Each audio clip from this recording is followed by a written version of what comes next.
E aí, pessoal, tudo bem com vocês? Vamos começar a nossa semana com uma leitura com pitaco que nos vai trazer pontos para filosofar aí sobre a vida. Vocês já conhecem essa menina aqui, ela está presente num vídeo que eu publiquei na semana passada, naquela piadinha lá do Meteor, aquele trocadilho genial que foi traduzido de forma maestral. Só que assim, não só a piada, mas a vida dessa menina, ela é simplesmente emocionante, tocante. E a história dela é boa demais para não ser compartilhada e é por isso que eu vim aqui. É impressionante hoje como a gente está tão conectado que basta um videozinho para a gente ter a oportunidade de conhecer a vida de uma pessoa e se inspirar nela, logo a gente que está tão perdido sem saber para onde esse mundo está indo. Lembrem-se aí, não se apeguem a significado de palavrinhas soltas. Eu vou manter a essência do texto para passar a mensagem que eu quero, sem, claro, tirar a essência do texto, tá? A mulher por trás do TikTok de Meteoro que viralizou diz que ele mudou a vida dela. Eu estou muito impressionado com todo o amor que as pessoas estão me dando. Eu literalmente devo a minha vida a um trocadilho de dinossauro. Quando eu vi esse literalmente devo a minha vida, eu achei que era exagero. Não é, a gente vai descobrir porquê. Cara, que história. Uma semana em que as redes sociais estiveram particularmente apagadas, um ponto brilhante foi sobre um TikTok de como os dinossauros vieram a ser extintos. Aí eles transcrevem a conversa, né, do anjo com Deus. E aí, anjo, você deixou os dinossauros mais musculosos do jeito que eu pedi? Oi? Eu falei pra você deixar eles Meteor. Você falou pra eu mandar um Meteor pra eles. E o que permite Meteor encorpado, bombado, marombado, gostosa, Meteoro, o que permite essa sacada genial, esse jogo de palavras, são duas coisas. O primeiro, o tweet viral de um escritor de piadas chamado Cameron Tyrell, em janeiro. E segundo, a impressionante performance dessa menina aqui, de 23 anos. Ela é de Salt Lake City, Utah, desertão lá. A Peterson, ela disse, o blog aqui, que de fato a performance dela tem técnica envolvida ali de anos de teatro comunitário. Mas ela disse também que as lágrimas no TikTok elas foram completamente genuínas. Então, veja, descobrimos aqui que ela faz teatro amador. Ok. Eu pensei tenho me envolvido com dinossauros tanto que eu desenvolvi um nível de apreço por eles que a maioria das pessoas não tem. Ela que voluntariou no Museu de História Natural de Utah, no departamento de paleontologia, nos últimos 5 anos. Ou seja, descobrimos que além de teatro, ela também é voluntária no departamento de paleontologia. Eu pensei sobre como seria triste obliterar os dinossauros simplesmente por acidente, e aí eu comecei a chorar.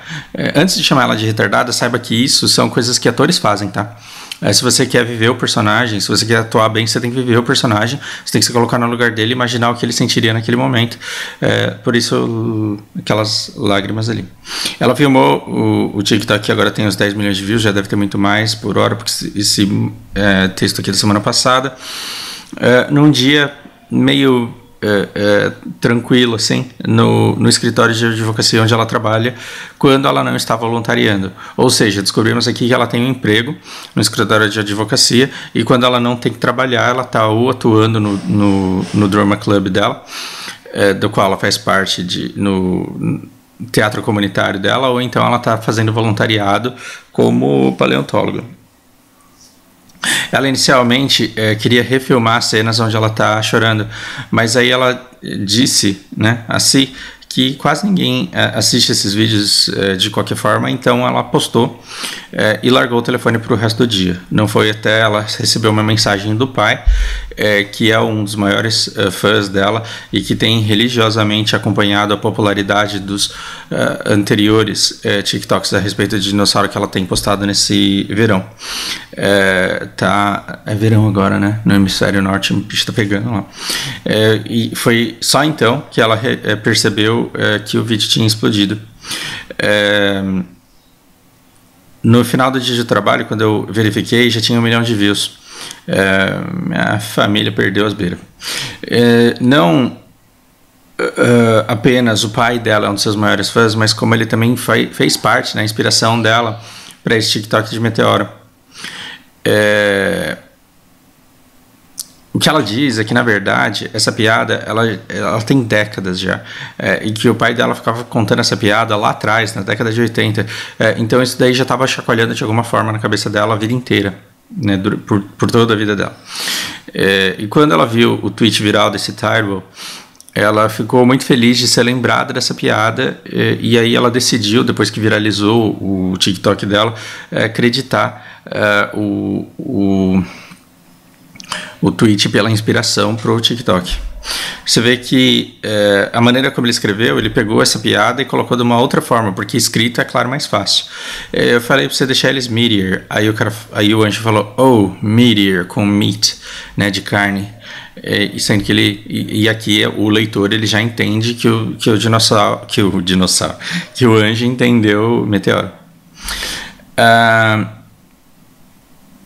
Ok. Então ela elogia a forma como o que esse Tyrell ele escreveu, e ela ficou muito feliz de ter colocado o próprio toque pessoal dela nisso.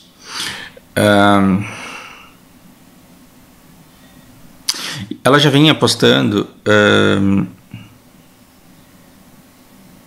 a respeito da sua paixão por dinossauros e pelo seu trabalho voluntário como paleontologista, e que permite que ela visite sítios arqueológicos em Utah, Nevada, Wyoming, e procurando ossos de dinossauro. Depois que o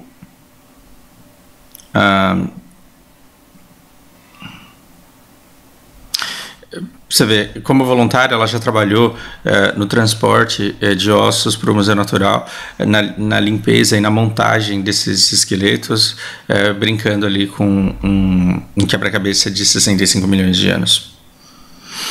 Embora ela não tenha se formado como paleontóloga, na verdade ela é uma advogada. Paralegal seria aqui alguma coisa como um advogado formado sem OAB. Então ela não pode advogar, mas ela vende consultoria e vende trabalho de advogado para um escritório maior que assina por ela. Embora ela não seja paleontóloga, ela diz que ela se apaixonou pelo campo depois que ela fez um estágio no Museu de História Natural quando ela tinha 18 anos, e de alguma forma ela pensou ali em voltar para a escola para estudar isso um dia. Aí aparece um videozinho dela lambendo umas pedras que são fósseis. Ok. Você pode achar isso daqui bizarro ou bonitinho, depois assista aí e veja. E embora ela não tenha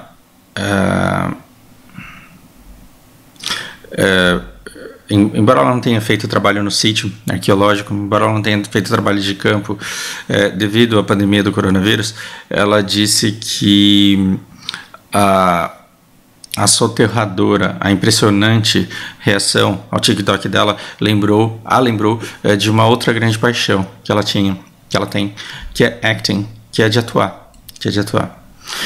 E ela recebeu resposta de um monte de gente que ela admira, escritores famosos, geradores de conteúdo famosos, atores, que deixaram ela pasma. Então, receber elogio das pessoas que você admira talvez seja realmente o ponto alto da sua vida a gente não está falando aqui de autoestima, a gente está falando de autoimagem, de autoconhecimento, né? E aí, isso fez com que ela lembrasse que ela amava atuar quando ela estava crescendo, mas ela ficou devastada quando um professor do ensino médio disse para ela que ela nunca seria uma atriz tão boa quanto a irmã ou quanto o irmão dela.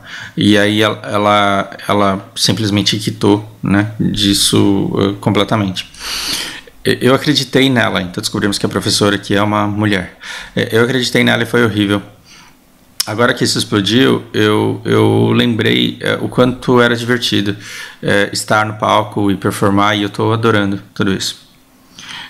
Nos últimos 3 dias. Então ela tem 23 anos, sabemos que ela quitou do teatro muito nova, porque ela ainda estava no ensino médio, então ela deve estar pelo menos aí uns 5 anos sem atuar, ela deve ter abandonado isso há uns 5 anos. O que faz eu pensar que ela entrou para a equipe de teatro, talvez no ensino fundamental ainda, ali por volta do 6º, 7º ano. Enfim, ela disse que esse TikTok explodir foi uma coisa que abriu os olhos. E aí aqui tem uma frase de coach de autoajuda que eu achei super bonitinho. E ela falou, agora com os olhos abertos eu decidi que se eu puder decidir o que eu vou ser e for ser, então eu vou ser. Ah, que bonito. Sim, é isso daí mesmo que vocês escutaram. Se eu puder decidir o que ser e for lá ser, então eu vou ser. Ela brincou que se Hollywood precisar de um extra em Jurassic World, ela vai... Esse word virou uma piada interna aqui em casa. Gente, precisamos fazer um vídeo sobre isso, que não tem nada errado em falar word aqui. Ela ficaria muito feliz de largar tudo e fazer o filme. Ela tem postado várias fotos para que as pessoas saibam como que é o dia a dia dela. E aí aqui começa a parte em que a coisa realmente começa a tocar o coração. O aspecto mais transformador na sua vida, né, do sucesso viral do TikTok, veio depois que ela se abriu em relação ao que ela tem experienciado aí no campo financeiro e emocional na vida dela, como resultado de um câncer de mama que ela diagnosticou depois de encontrar um tumor no seio aos 19 anos. Esse tipo de câncer aparece em mulheres muito mais velhas e ela não tem histórico nenhum de câncer de mama na família dela. Ela e os médicos não conseguem explicar de onde que esse negócio veio. Então ela teve que fazer ultrassom, mamografia, biópsia. Ela tem que fazer ultrassom, mamografia, biópsia e... Não, isso daqui é ressonância magnética. E 2 ultrassons a cada 6 meses para ver como é que as coisas estão. E isso é muito caro nos Estados Unidos. Cara, saúde nos Estados Unidos, essa pandemia veio para mostrar o quanto os caras estão lascados com o sistema de saúde deles e o quanto eles precisam rever isso daí. Meu marido e eu compramos uma casa e a gente está tentando pagar os boletos no fim do mês aí, e as coisas elas simplesmente se acumularam muito agressivamente, de forma muito agressiva. Vendo que outras pessoas que viralizaram no TikTok ou em outras plataformas, elas pediram por assistência para coisas como bolsa estudantil e tal, a Peterson decidiu compartilhar a sua história e linkar o Cash App dela, a vaquinha virtual dela no Twitch. E a resposta, ela disse em lágrimas, tem sido impressionante. Overwhelm é tão difícil de traduzir porque pode ser avassalador, soterrador, mas pode ser pro lado bom também, uma coisa que te abraça, que te cobre, que te surpreende. Bom, ela colocou no tweet dela, isso provavelmente não vai explodir, mas caso explodir e você quiser me ajudar a pagar as contas médicas do meu câncer de mama, o meu Cash App é Elisa Murray. Nos últimos 2 dias eu tenho sido capaz de pagar grandes somas das contas dos hospitais que têm olhado aí para mim nos últimos 4 anos. Infelizmente isso não vai embora tão cedo e eu reconheço isso, mas eu finalmente sinto que eu estou numa posição em que eu posso me sentir muito mais segura financeiramente. Eu nunca me senti tão segura e tão amada. O apoio emocional que ela tem recebido de completos estranhos tem sido transformador na vida dela. Eu fico muito feliz de ver as pessoas me chamando de sobrevivente, porque eu não sinto isso ainda. Eu ainda tiro tumores todo ano e eu ainda estou sem resposta sobre como foi que eu tive esse câncer numa idade tão jovem.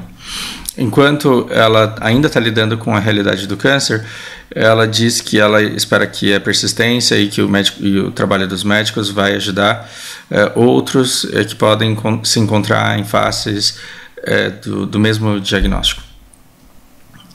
Eu estou disposto a fazer esse sacrifício para ajudar alguém no futuro, mas esse sacrifício ele tem sido foda, caro pra cacete, pesado.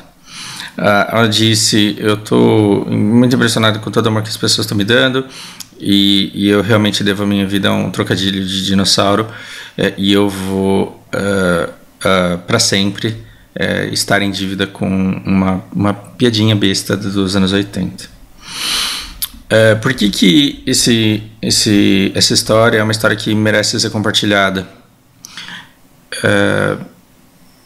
Não só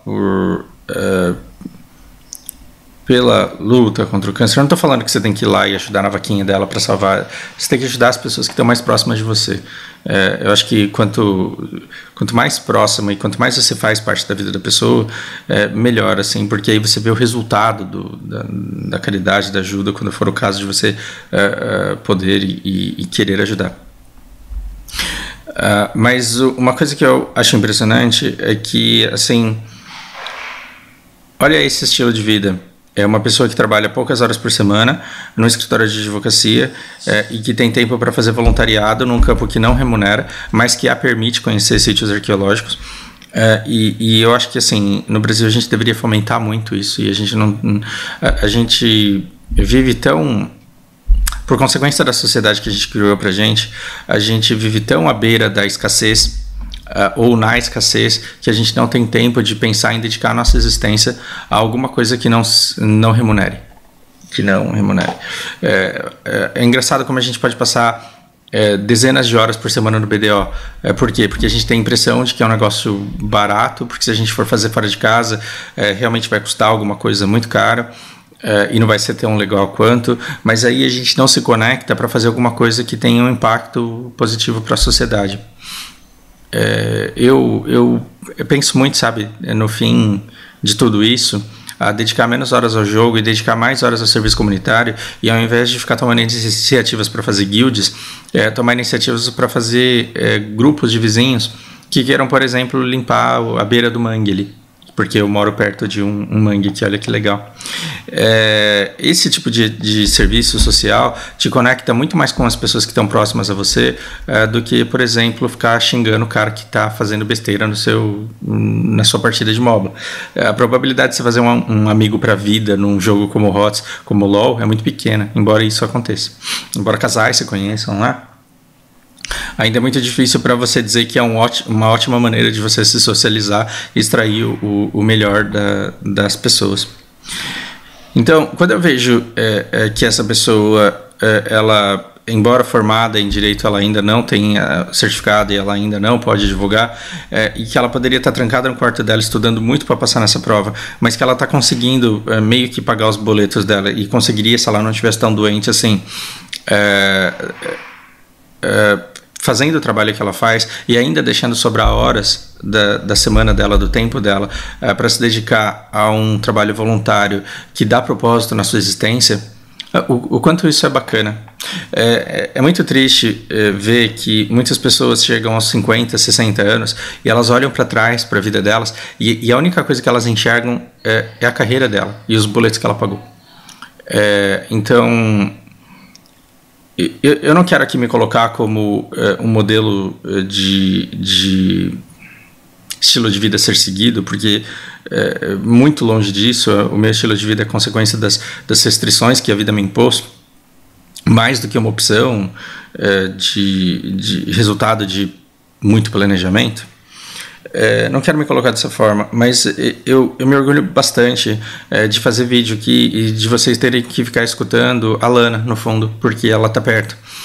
Eu fico muito feliz de perceber que os meus alunos eles escutam a Lana e que gostam do sonzinho que ela faz, e que isso não arruína a aula que eles têm. Por quê? Porque eu acho que o tempo de convivência Ele é muito importante para uma criança e para a formação da vida adulta de uma criança. E seria horroroso para mim ser pai no Japão, por exemplo, onde eu trabalharia 14 horas por dia, sairia de casa com a criança dormindo e voltaria para casa com a criança dormindo. Estar presente, mesmo que sem poder interagir com ela o tempo inteiro, é uma coisa que me dá muita realização. E poder me dedicar a gerar conteúdo de um jogo besta ou de outras coisas, porque eu tenho tempo para isso, é uma coisa também que faz com que eu me sinta muito recompensado. Essas coisas que a gente faz e que não dão dinheiro pra gente, mas que ajudam muito a gente a entender o nosso papel social e fortalecem a nossa autoimagem. Esse tipo de coisa é muito importante e não é só de carreira que se vive. No final das contas, por mais bem sucedido que você seja na carreira, será só um emprego. Por mais full pen que você seja, vai ser só um jogo. Por mais artilheiro que você seja, vai ser só um time de futebol de bairro. Então, vencer e ser o melhor, porque a gente passou a vida inteira super exposto às sagas de herói e parece que a gente quer vencer, e existe uma coisa mais importante do que vencer, que é estar cercado de humanidade, cercado de pessoas e cercado de atividades nas quais a gente enxerga propósito. Por exemplo, como ir no museu, olhar o esqueleto de um dinossauro e olhar para aquilo e imaginar onde você estava quando você escavou e quando você limpou aquele osso específico, e do dia em que você se juntou com uma galera para montar aquele quebra-cabeça inteiro ali naquele lugar. Esse tipo de coisa são essas lembranças que vão formando o seu legado, e quando você olha para trás você fala, nossa, que legal que eu fiz isso. A gente tem preguiça de fazer, mas depois que a gente faz e depois que a gente olha para trás e vê isso, esse tipo de coisa vai nos enchendo de orgulho e vai preenchendo a nossa vida de propósito. Embora por mais realizações que uma pessoa tem, é muito difícil, né? Chegar simplesmente e ficar falando de propósito, de missão e de realização. É muito complicado hoje em dia uma pessoa que não esteja se sentindo tão vazia e somente mais uma pessoa numa inundação aí de informação que a gente não dá conta de absorver. Você percebe também que as redes sociais, elas nos conectam de uma forma assustadora, que depois que a coisa toma forma, você perde controle. Eu faço vídeos para um público que eu espero que seja de 80, 90 pessoas. Às vezes fala, não, Fausto, mas as suas visualizações às vezes bate 600, 1.200. A quantidade de pessoas que veem o vídeo até o final e que incorporam aquilo de alguma forma é muito pequena. Agora imagina assim, eu um dia postar um vídeo e esse vídeo alcançar milhões de visualizações. Eu não consigo me ver nessa situação e não consigo ver a minha vida transformada por essa popularidade. E não é uma meta que eu tenho, é uma coisa que eu gosto muito, de sentir que eu tenho um grupo de pessoas que eu consigo até reconhecer pelos comentários. Vocês têm passado a fazer muita parte da minha vida. E eu tenho conseguido construir uma imagem aí de cada um a ponto de sentir que eu conheço bastante sobre vocês. E aí, as redes sociais, elas vêm e te mostram que, de repente, elas podem te transformar numa celebridade ou numa pessoa repudiada pela sociedade, como aquele cara que entrou na sorveteria. Tudo bem que a gente tem memória curta e esse cara que entrou na sorveteria semana passada, na semana que vem ele pode entrar no restaurante e todo mundo pode olhar para ele e não reconhecê-lo. A gente esquece muito rápido também, embora a gente seja muito severo, o esquecimento ele vem muito breve. Mas o ponto é pensar no quanto a sua vida pode mudar, e o quanto essa mudança ela depende simplesmente da natureza sua que você externaliza. Ou seja, você pode ser conhecido pelo... A gente já é alguma coisa, né? A gente já é alguma coisa. E pelo que a gente externaliza,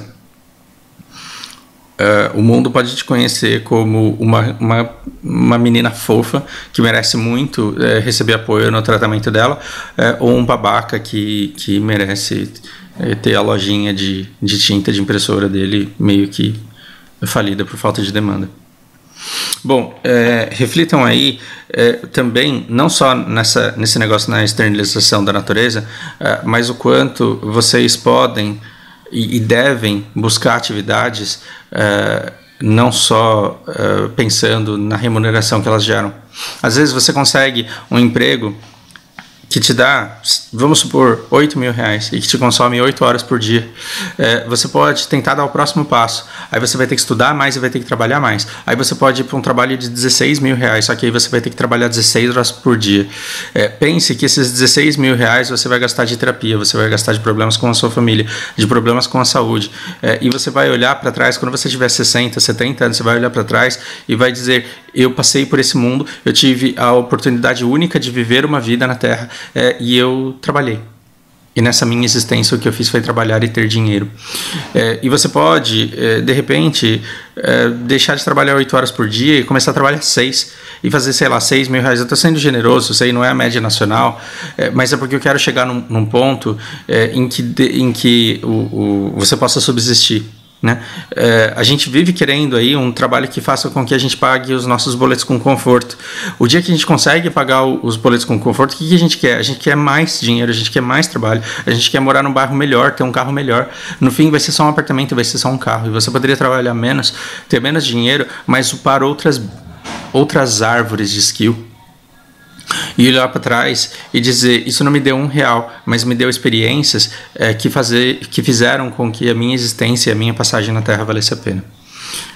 Espero que vocês passem essa semana aí com esse ponto para reflexão, porque eu acho que ele é muito válido. Por hora é isso, e até o próximo vídeo. Um grande abraço.